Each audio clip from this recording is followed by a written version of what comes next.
So I've had a few exchanges with Frankie Ruzek Jr. lately, and he has told me that he does not approve of my friendship with Justin at all.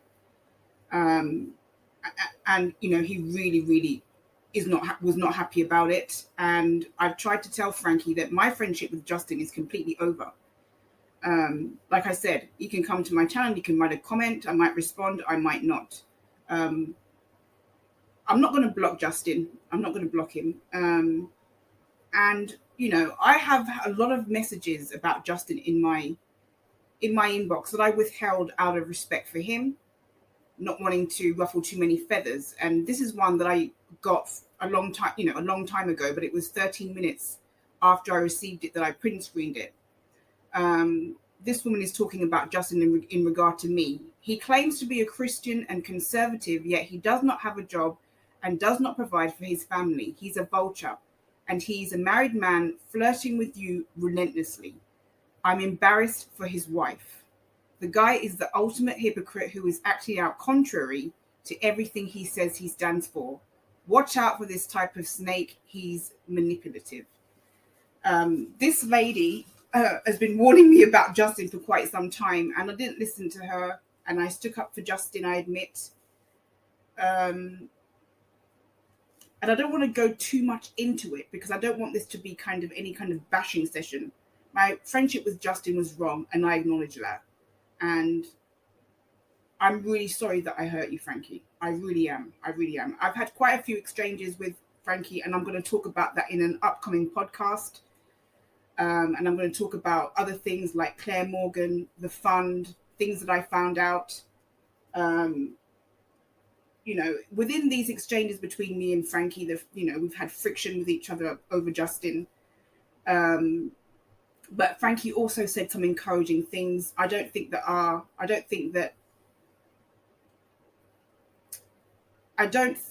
did the wise thing. And I admit that my friendship and my association with Justin should never have happened.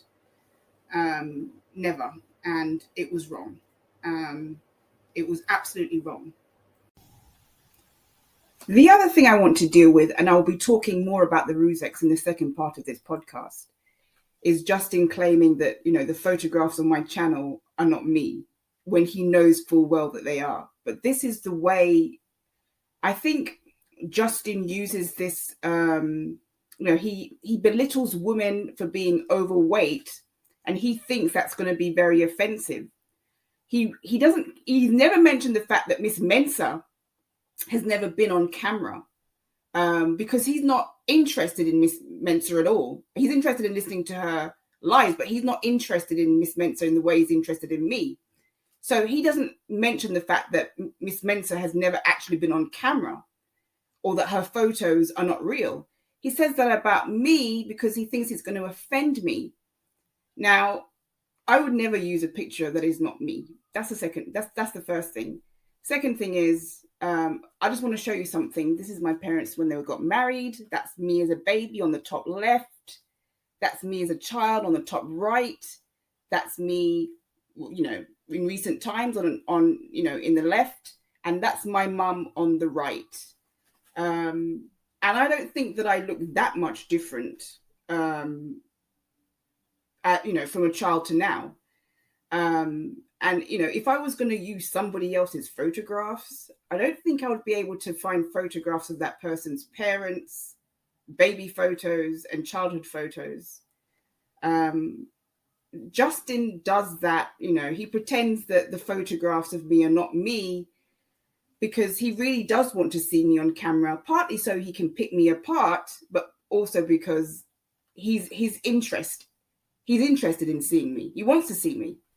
But he can't admit that. And also, saying that I won't come on camera is a way for him to goad me because he thinks that I'm going to want to have to prove it. He knows full well that the photographs of me are me. He's been on my channel. He comes to my channel every single day without fail. Whether he writes a comment or not is not even the issue. He is interested in every bit of content that I put out. And if I was going to catfish YouTube, I wouldn't choose photographs of a black woman. That's the first thing. I would just pick. I'd choose a random photo of some white woman living in the Midwest or something. I'm black. I'm Jamaican. I'm proud of it. I've got tons of photographs that I can show you. I might actually do a family album one day. You see my parents. You see me as a child. You see me as a baby. You see my mother, and you see the resemblance between us. There's no need for me to use somebody else's photographs. And to be honest with you, I've never been able to be, I'm not as thin as I used to be. I used to be very, very thin. But, I'm not somebody who, I don't think I'm able to go over a certain weight. So, but he's just goading me with these weight comments because he thinks weight shaming as a woman is the most degrading thing you can say about a woman. And he does this to spite me. But Justin, it doesn't work. It doesn't work at all. It doesn't work on me. Justin, I think you need to go to Specsavers. Maybe you need some glasses. Maybe you need to get a job as well as buying a new pair of glasses. Maybe you should ask your people to, fund your need for glasses because you obviously can't see very well.